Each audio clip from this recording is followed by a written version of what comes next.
This is the Superman #1 from 1939. And this is the 1940 Batman #1. Hi there, I'm Roswell Encina, Chief Communications Officer for the Library of Congress, and get ready to nerd out. The Library of Congress has one of the largest comic book collections with titles dating back more than 80 years with superheroes from then and now.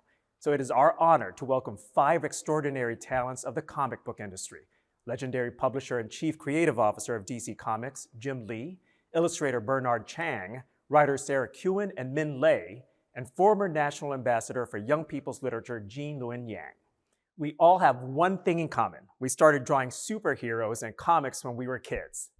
They became brilliant talents and titans of the industry. My drawings stayed in my childhood desk drawer. They are joining us as part of the library's Behind the Book series, where we'll talk about their inspirations, how their Asian heritage influenced them, and how their talents allowed them to soar in this fascinating field. The Library of Congress is celebrating the rich diversity of America with this program in observance of Asian Pacific American Heritage Month. We hope you enjoyed this conversation. For more of our literary events, visit loc.gov/engage. Thank you, and here's your moderator for today, best-selling author and artist, Gene Luen Yang. Gene? Thank you, Roswell, and thank you all for joining me here today. Thank you to the Library of Congress for hosting this event.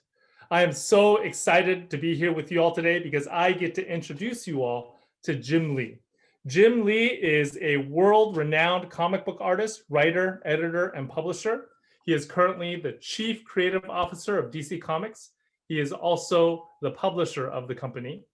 Since becoming publisher in 2010, Jim has overseen many of the company's most successful publishing programs, including the recent record-breaking Rebirth line of comics and the New 52 initiative, which rebooted the entire DC universe. He is a legend in American comics. Jim has received numerous awards and accolades, including a Harvey Award, an Inkpot Award, Diamond Gemstone Awards, and Wizard Fan Awards. Most importantly, Jim is an incredible inspiration to countless of us in American comics, including me. Let's welcome Jim to the virtual stage. Thank you for that amazing introduction. And the feeling is mutual. Likewise, for sure, Gene. I just want you to know you're a hero of mine, and your successes are amazing as well. And I'm just excited to actually see you again. It's been a while, so. Yeah, it's been a while. I have to tell you, one of the reasons why I said yes to this event is because I feel like it gives me the chance to say things to you that would be very awkward to say we're having like a meeting in your office, you know? So I feel like you mean a lot to me because many of my fondest memories from my teenage years with my younger brother have to do with you. It was me and him waiting in line at a local comic book convention in order to get your signature. And I don't want to get into too many details, but there was once an incident where he got to touch your sacred drawing pens, and you were always just super kind. You know, you were always super kind to these teenage nerds that waited to see you, and we were always incredibly impressed.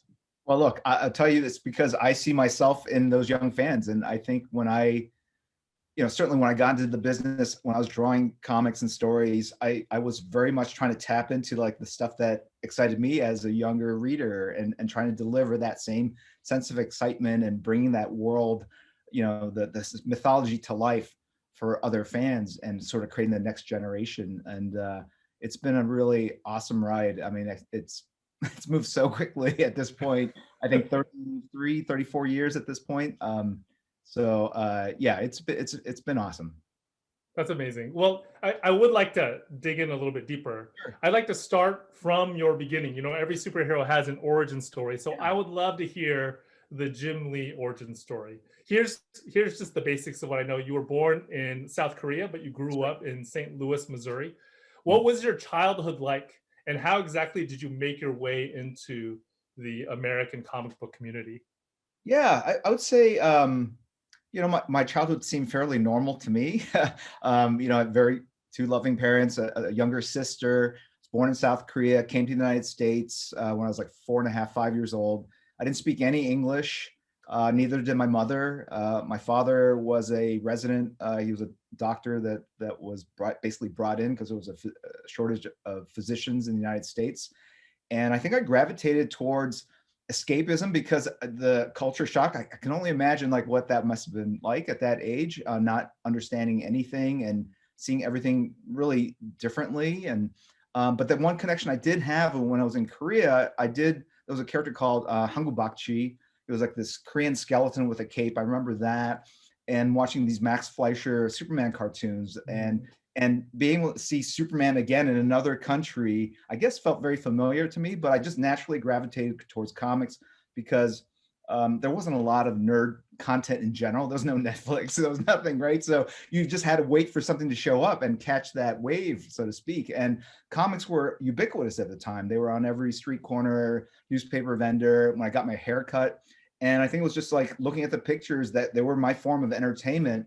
And they really inspired me to understand or teach myself English, right? So I can understand what these characters were saying. But like if you have a really great artist who can, if they're doing their job correctly, you should be able to understand the story without the words, right? So I got my stories through the pictures, but then it incentivized me to learn what they were actually saying. And I learned all the language that would explain what the white balloons, dialogue balloons meant. And then I graduated to the captions. And then I remember graduating to the letters columns, right? And reading all those because it was just a different kind of vocabulary. And I think it really taught me very early kind of like, oh, if you learn something, it unlocks some other cool thing. And that's something that has really, I think, kind of driven me or has been a part of my life ever since, right? And looking back on it. Were there certain characters that you gravitated towards when you were young? No, you know what? Again, it was like the Sahara of nerd, content. There wasn't a lot of stuff. So anything you saw, whether it was Casper the Friendly Ghost or Archie comics or movies about giant insects, I consumed as much and all of it as much as possible. And I think again there was just a lot of comic books at the time. And I remember, hanging out with like neighborhood kids on our banana bikes and just, which I would never let my kids do today. Like, I would just go out when, during the day and I would return when the sun set. And then my parents had no idea where I was. And frankly, I looked at some old maps and I was trying to trace my footsteps of where I would go hang out. It was miles that I'd be riding on my bike, and I was like, 12 years old, 10, 12, Anyway, but there was always like an older kid that had a box of comics and they were just piled in there like in one big box, and we would like kind of dive through and he'd give us the ones that he was bored of and then we would trade them amongst ourselves. And so it was kind of a cool hobby, but I always drew too. That was the other thing. When I was even in Korea, when I was like 4 years old, I had an art tutor that came in and we'd learn how to draw, or she taught me how to draw in oil pastels. So seeing the content, reading the stories, really fed my sort of creative passion for drawing. And so I spent a lot of time just drawing my favorite scenes or my favorite characters. And again, it was great escapist fare, like just disappearing into another world. And again, I think, it brought probably a lot of comfort and to me as I was growing up in this sort of strange new world. Mm-hmm. I think it was the same for me too. Comic books and the escapism they offered and really the stories they told helped me find my place in the world, being in between cultures. I think these stories about characters who have two different identities were super important to me. For sure. Yeah. And also I think that you could have something that feels like a curse, but it actually ends up being a blessing or a secret power later on. That's something that really kind of appealed to me. And, it's not that I had endured a lot of like, prejudice or abuse or anything, but you do feel like you're an outsider. You were treated like as an outsider. And I think that also fed my creative passions for drawing because, I was really, and I think still am, pretty observant, right? You're always watching other people. Like, how do I fit in? How do I stand? What are they wearing? Like, how do I like become more like them so I don't stand out like this weird, kid that came in from another country. And so I think that's something that, really kind of heightened my observational powers. And so when I draw, I'm pulling from memory and pulling from life experiences, things that I've just sort of, oh, when people are, annoyed, this is kind of the body language that they have, or so like I felt that was a piece of kind of my creative upbringing. That's a great point. I actually had never thought about that, how being an outsider really does train your observation skills, but it's totally true. It's absolutely true. When did you start thinking about making your own comic books? When did you start making your own comic books? Oh, I think I was drawing since, I was like 5 years old. I certainly in grade school, I thought I was ready to break into the pros. It was pretty sad. I think I was like, 9 or 10, and I mailed a half finished Hulk drawing to Marvel and thinking they would hire me. But I think later, like when I was like, junior or senior in high school, I started drawing comics, my own stories, and I was doing it on typewriter paper because that's the only paper I had. I didn't know that. Well, yeah, I didn't know I didn't know how comics were made, right? So I was, do the credits box and go written by, at the time my name was Young Lee. That was my given name, right? Penciled by Young Lee, inked by Young Lee, colored by Young Lee, lettered by. I was like really a narcissistic. I obviously, exercise. I could have just said comic by, but anyway. So that was. I remember definitely. Trying my hand at it, but I was not disciplined. And I didn't really get the discipline until I was like 21 or 22. And I think that's usually a kind of a pivotal age I see in a lot of young aspiring artists. Like the desire exceeds your ability and your discipline when you're younger. And then at a certain point, as you mature, you are able to focus and commit and actually finish something. And so I didn't really finish a comic book story, I think, until I actually got an assignment from Marvel when I was like 21 or 22. Everything I was kind of half finished because I would either lose interest or I think I just lost interest. I wasn't as focused as finishing a complete story. And that kind of speaks to the fact that I'm not really a writer. It's, I wasn't really focused on beginning, middle, and end. It was more about like, oh, this would be kind of fun to draw and bring to life. And then when I got tired with it, I would just kind of move on to the next idea. Mm-hmm. Okay, I want to dig into that choice that you just talked about, the choice of actually entering into the comic book industry as an artist at Marvel. You have immigrant parents. I think it's safe to say that no immigrant parent dreams of their kid getting into comic books. So what was that like? What was it like to make that decision? What was it like to tell your parents that you made that decision? What were the circumstances around that decision? Were your parents supportive of your decision? No. Okay, no. Right. Just doing a spontaneous survey, like so far it's 0 and 8,928, I believe, against. Yes, it was not a popular decision at the household. I went to college. I got a degree in psychology. My father was a physician, like I said, and they really came to the United States. They were the first of the extended family. They were the pioneers of the family to move to a strange new country for the American dream. And that was fully what they expected me to do. And I returned this awesome sacrifice and favor by basically saying, that's not what I want. You have, the American spirit is in me, and I'm going to do what I think is right. And I love comic books. And I just, for whatever reason, I just had this burning passion to become a comic book artist.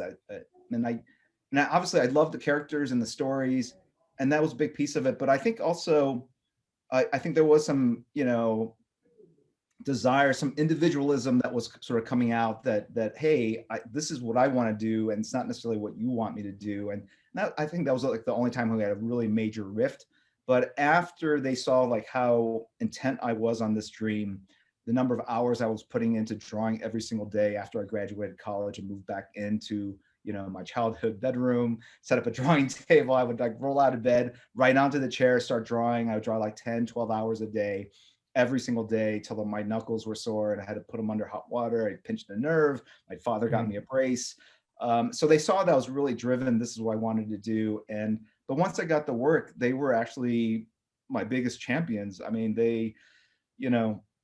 they never asked me again about applying to medical school, and they were super supportive. Even when I was first, like my very first year in comics, I think they were just really fearful that I would be the proverbial sort of starving artist, and I would never realize my dream and be able to make a living at it. And once they saw that someone could get paid for doing this, because they knew nothing about it as well, right? They were pretty happy, and they became relentless, I think, in their support. Like, we go to a Chinese restaurant and they pull the waiter over and go like, yeah, our son, what he does, he draws this comic book, and they bring home comic books from the ER for me to sign for like the nurses that were also comic book fans. So, it's like, can we just save this for Comic Cons? Is that possible? Like, can I have some private life? No, so, it was great. They were very supportive, for sure. So that was one of your really radical decisions, the decision to actually enter into the comic book industry.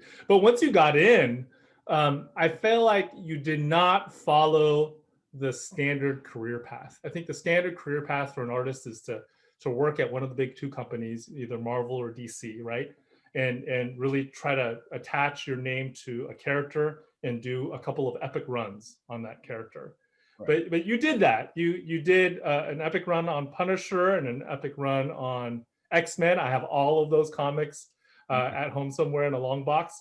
But then you did this other radical decision. You made the decision to make this jump from fan favorite artist to entrepreneur. And that's the other decision I'd like to ask you about. Like, what prompted that? What made you make that decision? Because I felt like you were at a place where it seemed like you had you got to a position that was very difficult to get to, the fan favorite artist, and to move from there to something much riskier, like being an entrepreneur, must have been difficult.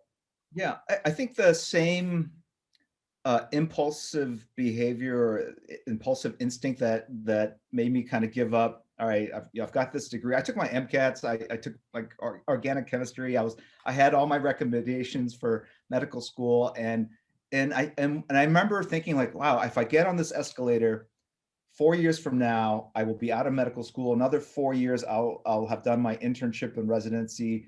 Another 8 years of specialization or whatever, and I'll come off the top of this escalator and be this thing, and that will be the start of my career as a doctor or whatever, surgeon, whatever I was thinking. And it seemed like putting life off for that long and not having any spontaneity for, moving away from that path seemed it didn't seem attractive at all, right? And so I think when I got into comics, part of it was that was all novel. I was learning as I was doing it. They hired me before I was really any good, honestly, and I was learning on the job. But then I think that natural curiosity, that's something I learned in high school and college, is what kind of drove me to keep pushing and learning about the rest of the industry. Like, all right, well, if I do my art here, how do I make this art better? Well, I can work with a greater or more experienced inker. If I work with a really good colorist, they'll heighten that, what the art looks like. So you see the value in working with like the very best creators like that. And then a great writer can elevate your art as well. Well, what does an editor do? What does a salesperson do? What does a publicist do? They all enhance the quality or the ability to sell or market the story you're creating. And so just learning about the rest of the business kind of fed itself. And I wanted to know more. And then ultimately that led to, well, what happens if I leave this and do something new? What is on the other side of this? And what is sort of unlocked by kind of fearlessly kind of jumping off this cliff? And then, like I was 27, 28, something like that. And I think when you're younger, you either think you know everything or you feel like you're invulnerable. And so that also played a role in it, I think. And so all that together, it didn't seem like a big choice to me though, honestly. I mean, I think at the time I felt like it always could come back, I think. But at the end of the day, I was more enticed by the unknown than what I'd already kind of created or sort of understood. And, wanting to understand like, all right, what happens if I do my own comics? How do I create an infrastructure or a business or a team to help kind of unlock the content I'm creating? And man, I learned on the job too. I think every year I've been in the industry, I've kind of learned different things, and that's what's kept me engaged and interested in what I do. Well, just to describe exactly what you did, you founded Image Comics, which is now one of the biggest comic book companies in America. And then your piece of that, Wildstorm Productions, was the home of all of these characters that are still around today. You know, decades later, they're still a vital part of stories that are being read by characters today. Incredibly radical. Both of these decisions, I think, are just mind-blowingly radical. I do want to ask, like, did you ever feel any fear when you made these decisions? And if so, how'd you deal with that? Yeah, I think I'm a pretty analytical person, right? So I feel like there's the creative side of things, and then even the way I approach art, I think of it a lot of times mathematically and sort of through geometry rather than the emotional side of things, and that's something I always have to think about and weigh and make sure I you know bring the emotion into the art as much as the sort of the technical aspects of it. For me, I think it was just really a exercise of, what are the odds, what are the risks, and just deconstructing the fear aspect of it. What am I actually fearful of, right? That I'll be embarrassed, that I'll make less money, or I'll fall flat on my face and have to come, so there are all these things that ran through my head, and it was just like, all right, what's the likelihood of all that? So I think that's a way of kind of minimizing or reducing fear. Then again, the other part of it, I was young, and I think there's something exhilarating about doing something that people haven't done before, and then I also had all compadres. I had all these other people that, well, I wasn't doing it by myself, so I didn't feel like I was insane, right? Like, oh, these other people think it's a good idea, then maybe it is a really good idea. So, people like Todd McFarlane or Mark Silvestri were instrumental in kind of, you can create like a momentum by talking to your friends. And that's what we did. I mean, part of the genesis of Image Comics was because each of us were working essentially more or less alone or with one or two friends in different pockets of the United States. And you've got hours of downtime where you're drawing these stories. And we put on these like, telemarketer headsets, with a microphone, and we just call each other up and spend hours talking to each other while we're drawing the stories. And out of that came a bond, and just like, what if we were to all rally or bond together? What could we do? And that was really exciting. It's like, well, let's find out. Like, who knows? And I think that's, that is a hallmark of being young, right? Young and stupid, right? In some ways, right? It's just willing to take those risks. You don't necessarily think of the implications or consequences of failure, because why would you, right? And so I think the timing just aligned it, and the people and the situation, so it didn't feel like a scary situation at all, to be honest. Well, that's some great advice. So thinking through your risks, weighing what those risks are, and relying on your friends in order to get through. Yeah, there you go. That's a much more succinct answer. Yeah, that's it. That's great. Well, now the time has come for me to invite one of my fellow Jim Lee fans up onto the virtual stage. Bernard Chang is a superstar comic book artist and designer. He's best known for his work in the comic book industry and in the entertainment design industry. He used to be a Walt Disney Imagineer, which means he got to design rides and attractions. Bernard broke into the comic book industry in 1992 at the tender age of 20. He was quickly voted as one of Wizard's fan favorite artists. He made the top 10 artists list. And then he was also nominated for the Russ Manning Award during his first year in the industry. Since then, he's drawn many critically acclaimed books, including Wonder Woman, Superman, Green Lantern, and Teen Titans. So let's welcome Bernard Chang, assuming he can find a parking space. Yeah, I think there's one over here. All right, let me pull over. Gene, I better give me 5 stars after this. Oh, I'm giving you 5 stars. Jim, thank you so much. It's such an honor to be sitting down and chatting with you. I've always been a tremendous fan, even as a professional. Whenever I'm around you, I really fanboy out. So you have to excuse my sensitivity towards how awesome I think you are. I want to talk a little bit today about artistic process.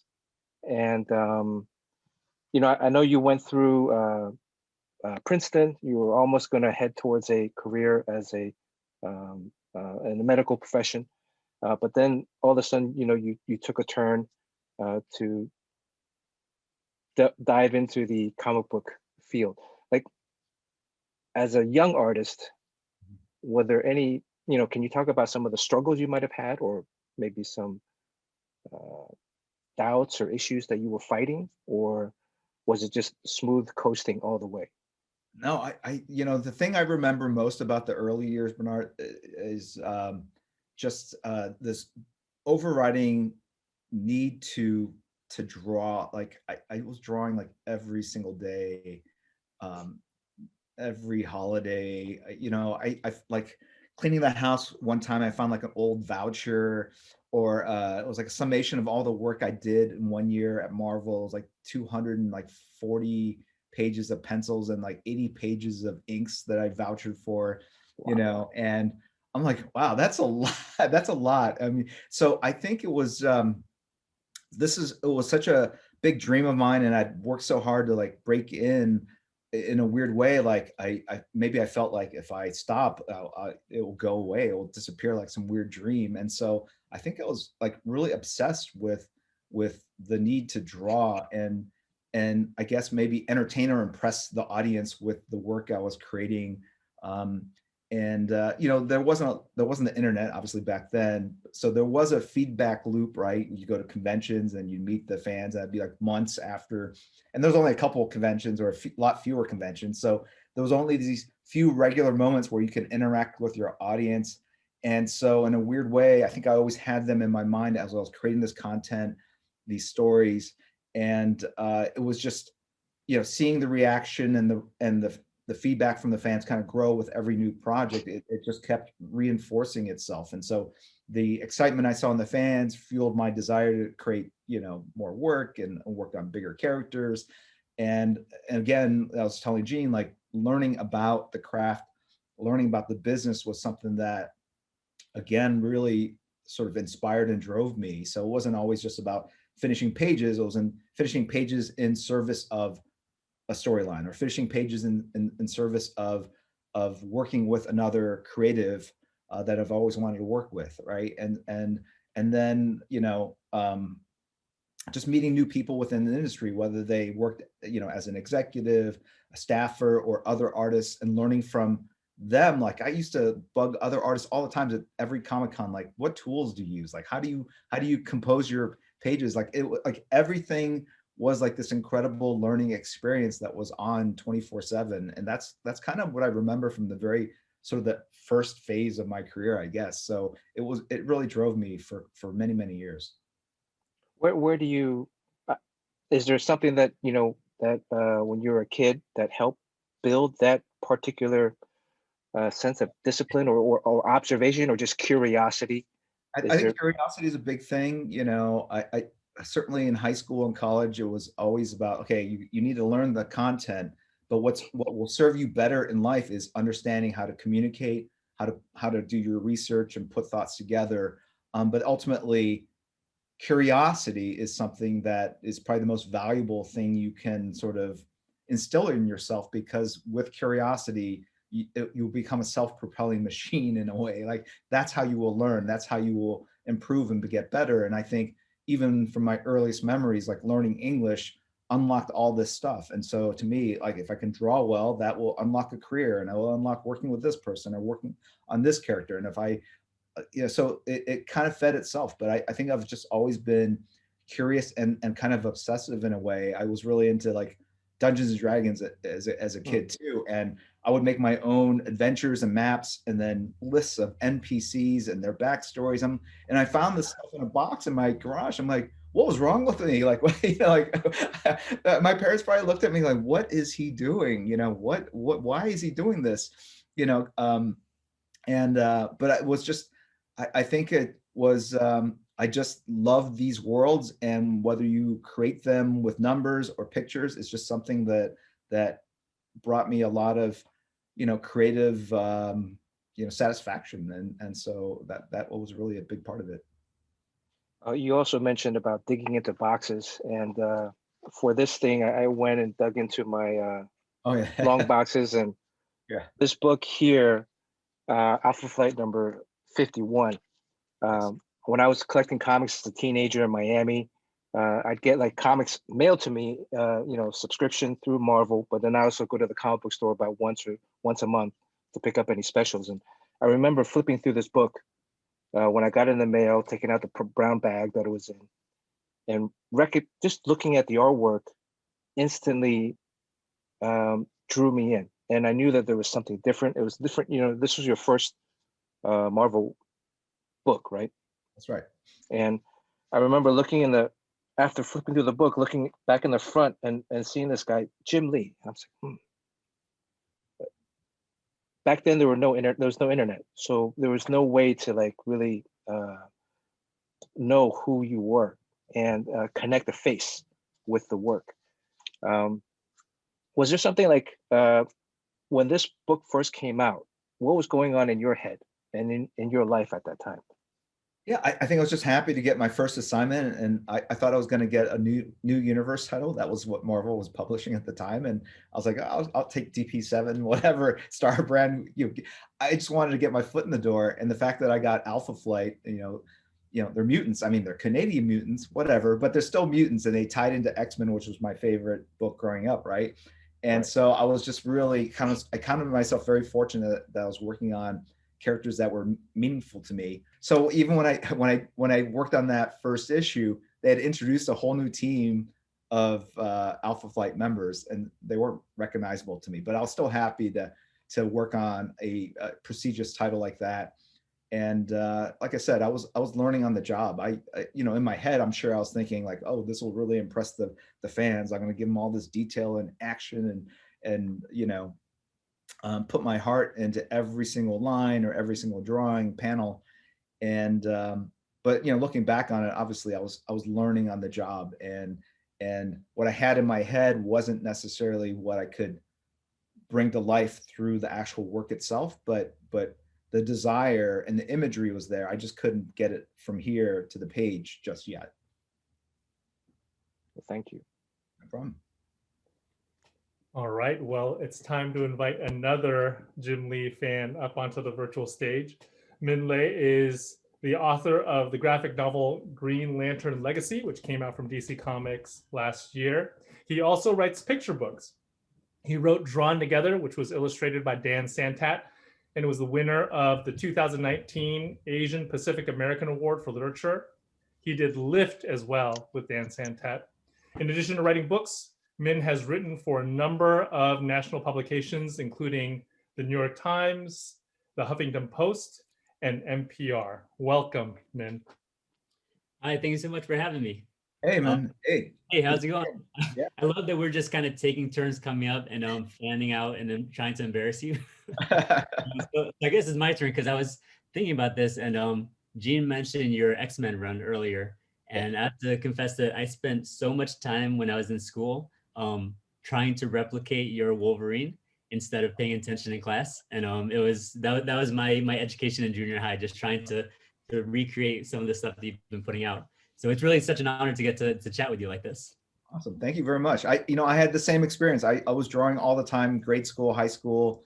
I would draw on the notebooks. The teachers would rip the paper or the notebooks from me. I would just draw straight onto the desks themselves, man. Like just whatever was driving me, I couldn't turn it off, I guess. Right. So we share that. I wish I still had it, but I think I had a pair of pants that I was like doodling on, like a picture of Wolverine on the pants, and just totally ruined it. My parents like, you have paper, why don't you draw?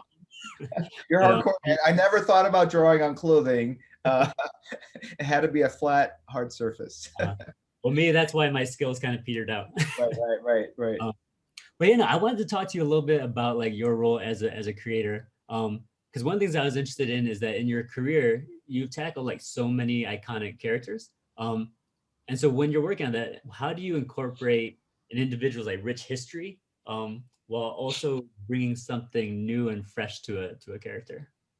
Yeah, for me, because some of these characters were like my friends growing up, my imaginary friends growing up, I remember just drawing them, and it was really about bringing them to life and understanding how gesture and body language are critical, I think, in bringing out personality, even if they're not saying a line of dialogue in that particular panel.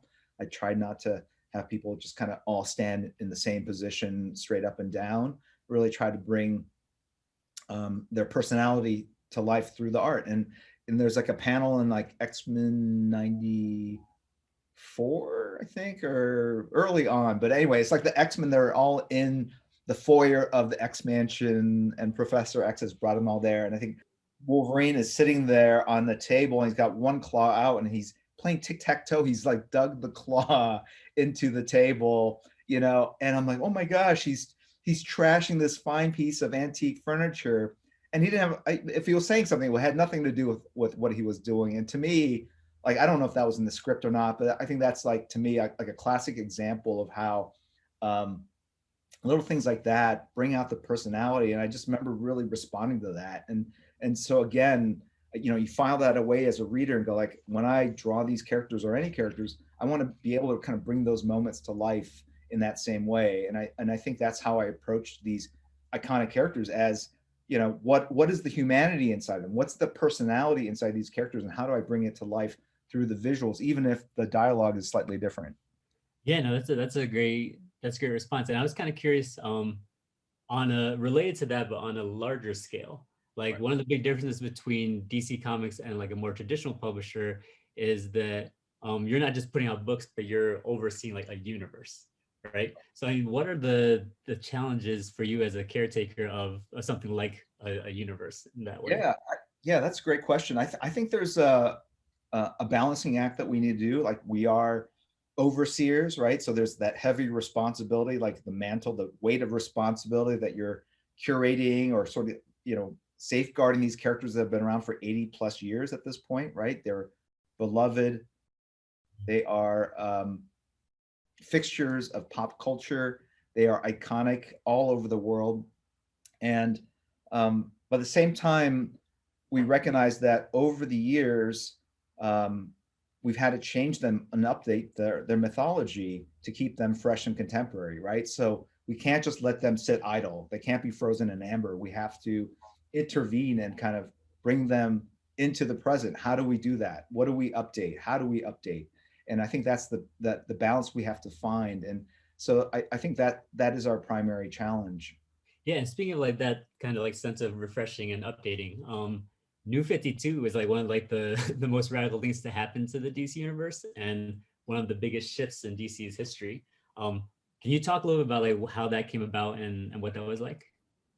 Yeah, you know, I think that came out of a creative sort of symposium. We brought a lot of our creatives together in at New York Comic Con, right after New York Comic Con, I believe. And we were talking about what we were planning on doing with the characters going forward. And we just kind of talked about each individual character. And then when we got to Superman, we talked about kind of his situation, being married to Lois, and you know, talking about the early origins of that character and how there was this weird love triangle between Clark, who loved Lois, Lois who loved Superman, but Superman was Clark, right? And you know, how we could address that. And I think that's when the first idea, like, well, what happens if we kind of reboot the universe that would allow us to sort of tackle it from a fresh new perspective, even though we're revisiting kind of an old trope or an old sort of relationship. And then when we start talking about all the characters and what could be unlocked by, you know, kind of rebooting the universe, it just got everyone's sort of creative juices going, and this excitement and momentum built. And that's kind of what led to the genesis of New 52, sort of what cool creative stories could we tell if we were doing this, right? We didn't want to just do it, renumber it, because you know you're going to get a certain amount of, you know, buyer, you know, fan buy-in, and your sales will go up because you're doing new number ones. But we wanted to actually, you know, present a fresh creative take on these classic characters that have been around for many, many decades. And that was super exciting, and not just for the creative work, but it was also something that really unified and brought the entire company together. And on top of that, we decided to go day and date with our digital books. That pipeline had never been really built. That was a whole new way of creating and releasing content. So every single part of DC, from manufacturing and production to publicity to sales to distribution, editorial, of course, was involved, and it was a great unifier. It was just a great experience bringing that to life. And I think the first 2 years of it were just magical. Obviously, everything that we set out to do, we achieved. The numbers were incredible. We went back to press like I think 6 or 7 times on our first releases that came out. So seeing that kind of response from the fan base, seeing the excitement from the retailers was, it was magical and made us giddy. I think, it was just really awesome to be part of something big like that just really kind of reinvented DC. Mhm. Yeah, I love hearing that kind of behind the scenes, and hearing how organic it felt, or it seems like that whole process was. Because when we think about the DC universe, a lot of times it feels very much like a living entity. Um, and so I was wondering, when you think about its evolution, do you have any particular hopes for the future of DC Comics? Yeah, I think, we've been, we're in the process, I think, of continuing to update, like going back to what I originally said about kind of the twin challenges, right? You want to preserve and curate and keep what's special about the characters, but at the same time, continually push them into the future, because I think if you don't, they can become sort of, nostalgic, products of yesteryear, and not what really defines and drives pop culture in the here and now. And when I think about our challenges or our opportunities, I would love for DC to be even more embraced by fans all around the world, right? Not just the North American market. And I think there's huge upside and opportunities in the global marketplace as we bring our characters to our fans everywhere. But at the same time, I think we owe it to our fans to continue to diversify, right? And make sure that our universe really reflects the diversity that we see in our readership all around the world, right? And that doesn't mean just sort of coming up with characters from this country and kind of checking the box. I think it's deeper than that. It's about finding, authentic voices from the countries themselves that and give them their break into mainstream comics, and teach them how our business works, and sort of the methodology of creating comics, and welcoming them into our creative community, right? So it's about diversifying our creative community as well. And I think, and then you have to really effectively do this. I think you need that also within your own company. I think the company itself needs to be more reflective of our aspirations. And I think, looking at DC now versus DC 10 years ago, the company is different. I think the product line, the stable of characters is different, but we still have a lot of work ahead of us. Like, how do we, I would love to create a bunch of South Korean characters, heroes and villains, not just one, but just a whole kind of sub corner of the DC universe. That would be really fun to kind of unlock and create. So I think there's a lot of great things and opportunities for us going forward. So I think that's the mindset that we all share right now. Mhm. Yeah, no, that's great. And personally, I just want to take a second to thank you, because I really appreciate how much care you've taken with not just individual characters, but kind of like the universe as a whole, and how much the role you've played in shaping the world of comics. I really appreciate that. And it's been such a pleasure to talk to you. Before I kick it to Dean. Yeah, and thank you for creating Ty and bringing him into the Green Lantern family of characters. I mean, I don't know if there's been another Green Lantern that was like generational, right? That was passing within the family, and I think kind of that speaks to Asian, culture and heritage. And I think it was just a great way of kind of marrying two kind of big ideas together and getting something that's really unique and has really diversified, obviously, our mythology and brought us a really special character. So thank you for that. Oh no, thank you for the opportunity. It's been an honor. Well, I'm a big Green Lantern Legacy fan as well. That book has made its rounds in our family over and over and over again. I was gonna say, like, like our content comes from everywhere, right? I mean, obviously there's the stuff that we produce in-house through the publishing line, but Harley Quinn was created in the Batman, the animated series, and when there's a good idea, it doesn't matter where it comes from. And so I love the fact that that the character is actually part of the DC Festival of Heroes book. I want to just plug that for a second, right? So, spearheaded by our amazing editor, Jessica Chen. I think it's out in May, but like, it's an anthology of all the great, amazing Asian characters within the DC universe. And it's great to be, to have, Thai represented in that lineup. Sarah Kuhn is the writer of the acclaimed graphic novel Shadow of the Batgirl, which is illustrated by artist Nicole Gu. Sarah is also the author of the popular heroine complex novels, the beloved Japan set romantic comedy, I Love You So Mochi, and the Star Wars audiobook original, Dr. Aphra. Sarah's newest novel is From Little Tokyo with Love, a modern fairy tale with a half Japanese heroine. She is also the finalist of the CAPE New Writers Award and the Astounding Award for Best New Writer. Welcome, Sarah.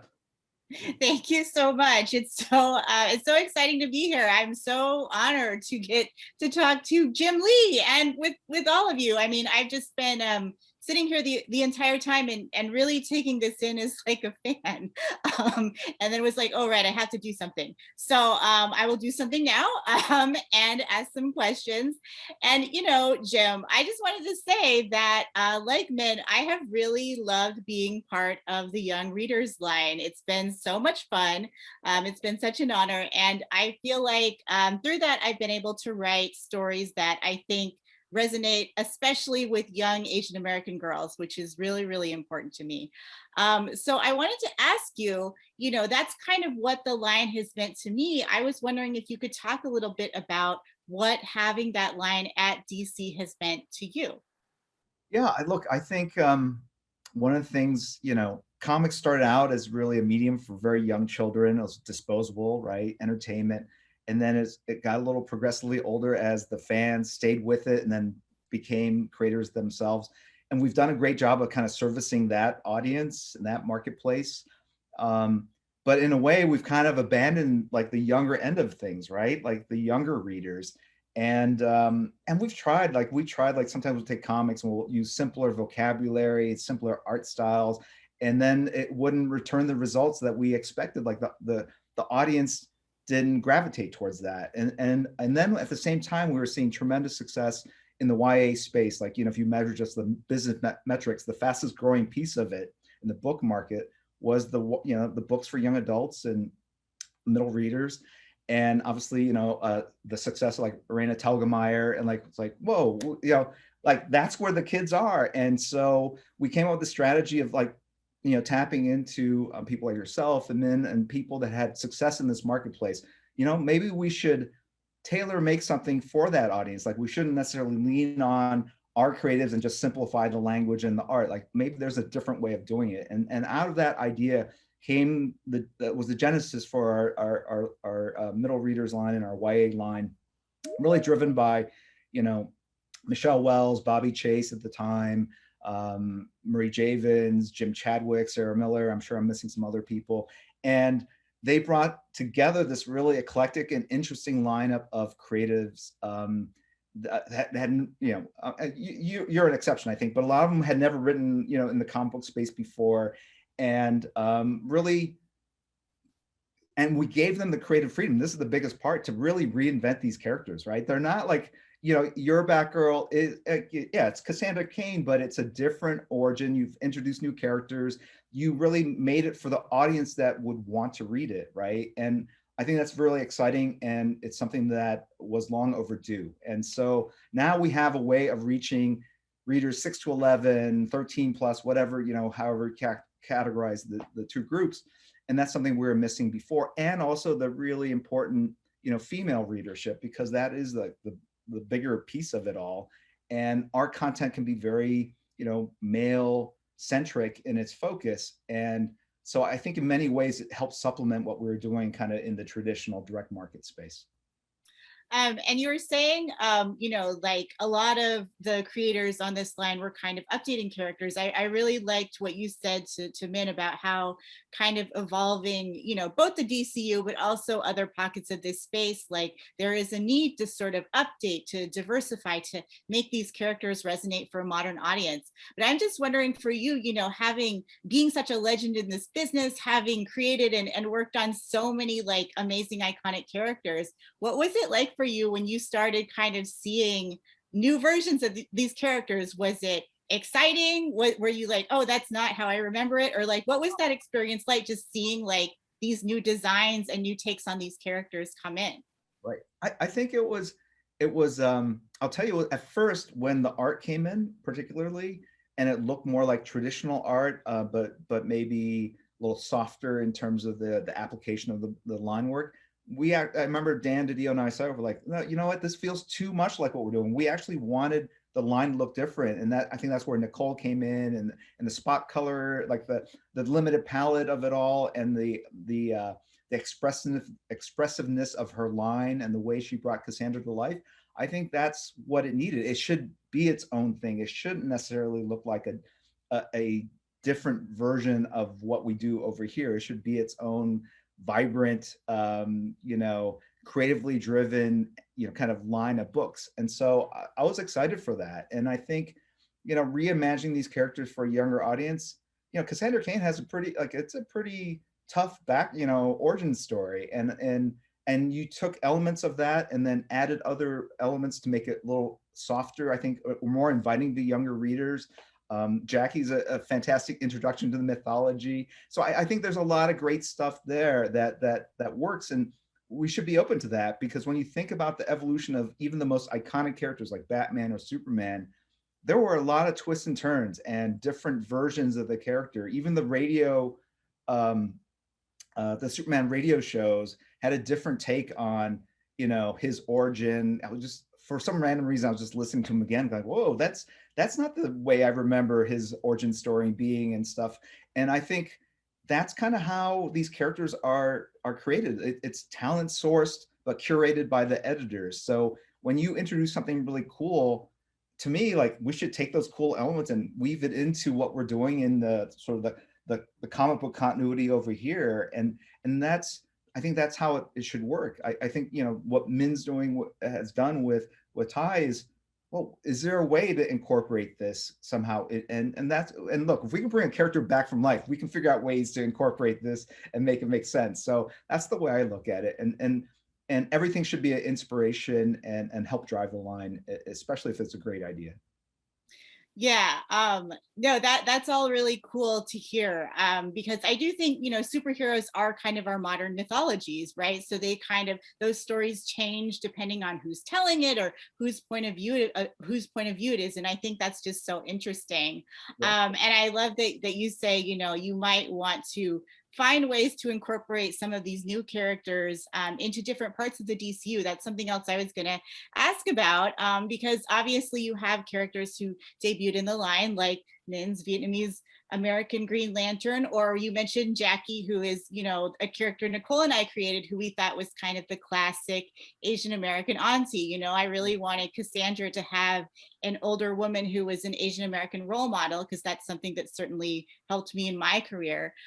So can you think of, do you think that there will ever be more of an effort to bring some of these characters into the main universe? Because I do feel like, Jack, you would have a lot of advice for all the DC. Yeah, for sure. Yeah, look, I think there's a flexibility and all. Like, I think like Superman, how many stories where both his parents are dead, or one survives, or they're both alive, and it's changed over the years. So, I like the introduction of obviously you had Batgirl in there as well, and that was kind of aligned with what was done in the direct market, the mainstream continuity of all. But Jackie as another influence, I think that's great, because in a weird way, she was very one-dimensional, I think, and it brought a different element to that character. So figuring out and like where's Batman without Alfred? And so that's the kind of thing, like you can't discount those kinds of characters and the value and what they bring to the universe. So again, I think it's just a matter of, finding the creative that has a passion for it, yourself and included, that figures out a way to bring in a version of Jackie that obviously is inspired or resonates with the one that you did in Shadow the Batgirl, but is slightly different and fits into the Cassandra Cain mythology that was created over here. And I think that's a great way of bringing readers that might discover DC through our young reader line. And then when they sort of migrate over, or if they're interested in the floppy or the comic book side of things, to find those connection points, even though they're slightly different or reflected differently, because not everything aligns 100%. So I think we welcome the fact that the writers were doing their own thing with it, with the characters, because they had an obligation to their audience to deliver something that was meaningful and entertaining to them. And it's not always necessarily the same things that drive our other audiences in other distribution pipelines. Right, right. Okay. So finally, I just wanted to wrap up by asking you, this is something that kind of goes back to things you've talked about on all sections of this panel. I really loved in the beginning when you were talking with Gene about how you just kind of consumed, all geek things as a kid, like all comics, everything that was out there. I think that's a mindset that will be very familiar to all of us. Yeah. And so you've always been known, for just being really into all different kinds of comics, not necessarily just the thing you're creating, just the genre you're creating. And, when we were getting ready for this panel, we were kind of talking about how back in the 90s, you were sort of known for going to a lot of alternative comics events, maybe not just superheroes, which was perhaps seen as a bit unusual for, a superhero creator and artist. So I just wanted to know, where does that just curiosity come from, that desire to sort of know about all of these different things?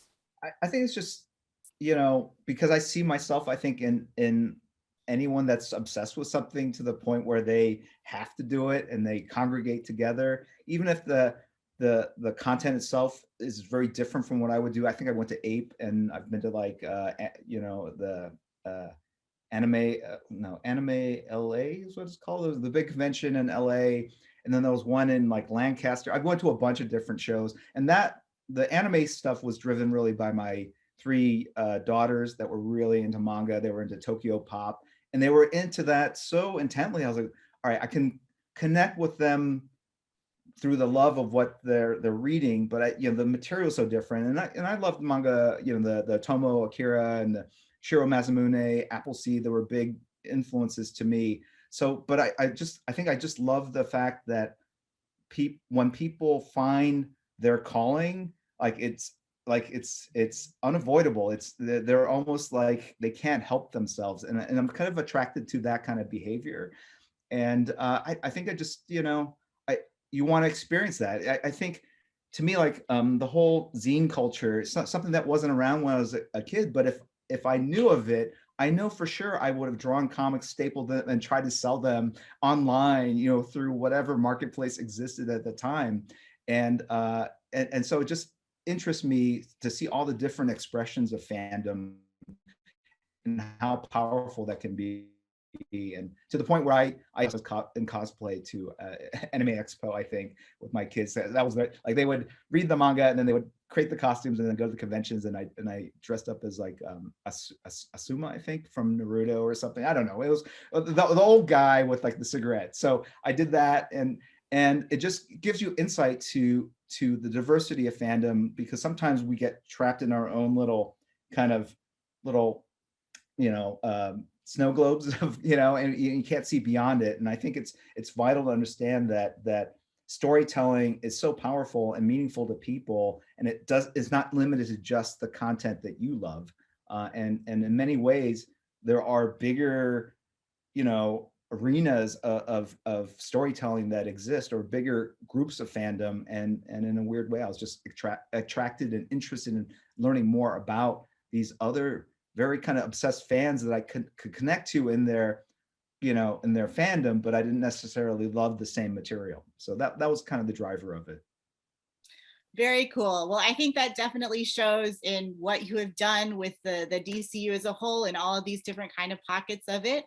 Thank you very much for answering a few questions. It is, again, an honor to be here. And I think now we are back to Gene.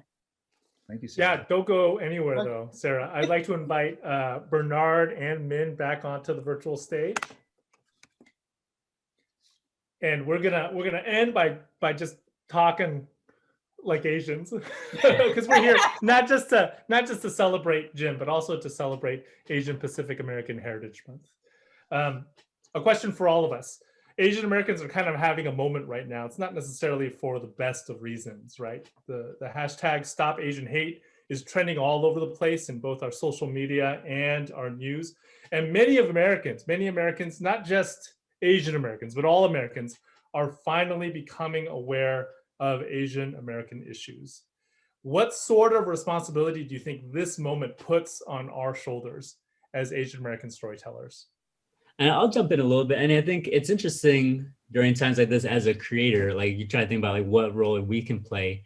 It's something that I think about a lot when I'm talking to kids is that the underlying racism or the overt racism that's behind all of this is, as a creator, it makes you think about the fact that racism is like a profound failure of the imagination, and like how we as people who put content out there, who put out stories that celebrate our broader humanity, play a role in counteracting that failure, right? And have like fleshing out the ourselves for the broader community.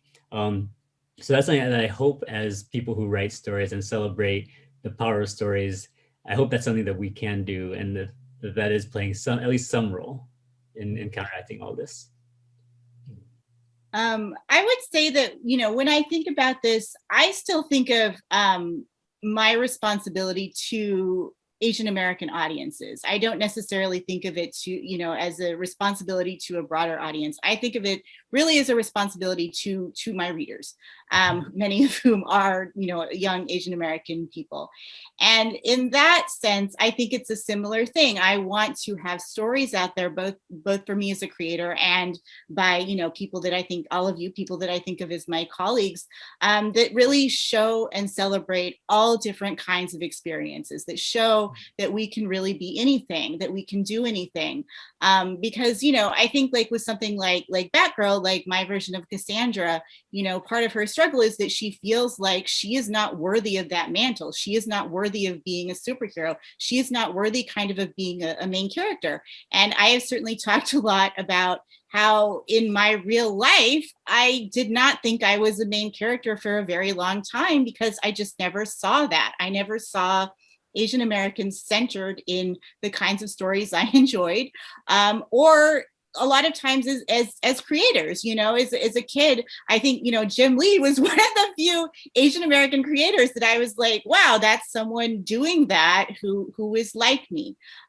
So I do feel that very deeply, to be able to show that variety of stories, variety of perspectives, and to really show all those kids and younger readers out, and adults like me who didn't really realize until later in life that I too could be a main character. You are important, you matter. Whatever you are going through, whatever you are doing, you are always worthy of being the main character. Right.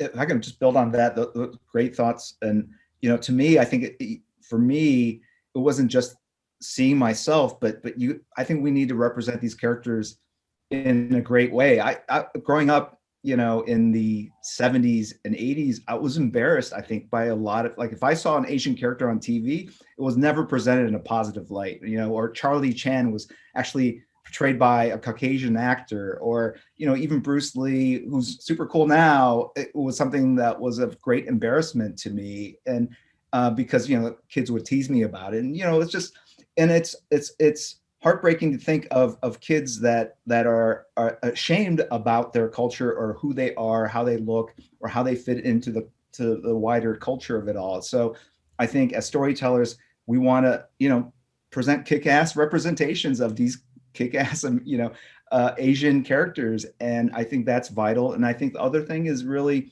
we need more creatives. We need more Asians, like I was saying about kind of our mission at DC. We need to bring in wider diversity in our creative talent pool.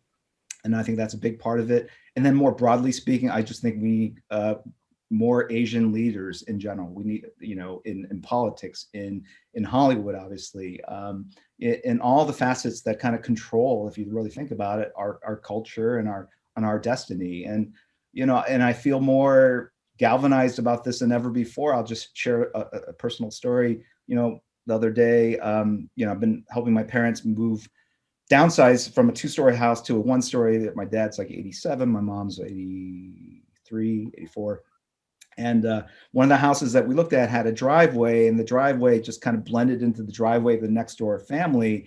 And they were like, and I could see that wouldn't feel like it was a little awkward the way it was laid out. My dad, shared with me like, I don't think this is the right house for us, because what if the neighbors don't like Asians, and like, we're going to have these problems. And it just, kind of broke my heart to hear him, like, he gave up everything, moved here as a doctor, helped people over his entire life. And that was his first thought about, well, there are people out there that don't like Asians, and I have to be careful and be aware of that. And it just, seemed really such an antiquated or such an, awful thought to have. And it really just sort of, again, motivated me, like, we have to make a difference. And to me, the way you do that is by getting more involved, becoming decision makers, and making sure that we are represented in every facet of life and entertainment. I think I had a story when I first got my first job drawing comics at Valiant Comics. Bob Layton was my mentor, Bob being another legend in comics. Halfway through my first assignment, which is a fill-in issue, Bob came to me and said, "Bernard, we want you to draw a monthly book, and we're going to launch it with a #1 issue. And would you like to be the artist?" I was 20. I had a lot of cojones back then. I said, "Bob, I will draw this book on one contingency." He said, "What is that, Bernard?" I said, "If you make the lead an Asian American male who didn't know Kung Fu, but was a lover, not a fighter." And, and it became a book called Dr. Mirage, but I think it's also, like you said, Jim, taking risks, being observant, absorbing everything, but also taking risks, and being able to put yourself out there in order to create characters that represent us and that aren't stereotypical, but are wide-ranging. That's actually a great lead into announcing a book that we are all involved in, everybody on this panel, and we're all proud of. DC Festival of Heroes will be debuting this May, just in time for Asian Pacific American Heritage Month. What does this book mean to us as creators, as Asian American creators? Well, Gene and I get to work on we create a new character called Monkey Prince, and thanks to Jessica and Gene, I mean, it's loosely based on Monkey King. And as a kid, as an immigrant growing up in the States here, I read a lot of American comics, but I didn't know how to read Chinese. And so my dad saw that I took a liking to all these, superheroes. And he said, I got a Chinese superhero. And he started reading to me bedtime stories about the Monkey King. And so I would go to sleep and dream about these wondrous worlds and adventures. And to be able to create a new character based off of that legendary mythology is a life dream come true. So, I'm excited for this because it's shocking to me that it's the first time we've done this in 80 plus years that DC has been around. I want to thank the editor Jessica Chen, really her brainchild and really a force of nature that brought this together. And as excited as I am for this first issue, this debut issue, I know that we're probably going to do this every year, and it's just going to grow as a program. And so I'm really excited for that. And if this can inspire young people to want to become creatives themselves, I feel like that's something that has become a big part of like what I do now, is like the work is great. It entertains people. People look up to the content, but it can also be very transformative. It can inspire people to become creatives, not necessarily comic book artists or writers, but just anything in the creative arts. And I think that's vital, especially amongst Asians where, you're a failure if you don't become like a doctor or a lawyer or something like that. So I look forward to the generations of comic book fans that this inspires and brings into the industry. And I also wanted to make sure that we mention also, obviously the wonderful Jessica Chen, but also the wonderful Andrea Shea, who was, I think, her partner in crime editor on this, and was kind of the person that brought me into it. I got to write a story about Amiko Queen, a Red Arrow, and that's with the marvelous Victoria Ying doing the art. And that was really cool because I think it might be the first time I have written a half Japanese comic book character, which is what I am. And that was very exciting. But I wanted to especially mention Andrea because, both Andrea and Sarah Miller, who was my amazing editor on Shadow of the Batgirl, remembered my failed application to the DC Writers Workshop years ago. And they both mentioned that when we got to work together. And I think that really speaks to kind of what has come up a few times here about not just the importance of having, us as creators come into it, but also having gatekeepers who understand why it's important to have that authenticity, to have the diversity of voices, to, kind of remember someone's failed application from years ago that they're like, oh, what about that person? Or when, I just come across their desk, they remember me. So I think that is something that's very important too in making, these characters and these brands and these heroes into sort of modern versions of themselves. So yeah, for me, it was just really exciting for all of those reasons to get to work on it, to work with Jess, to work with Andrea, Victoria. It was all just so much fun.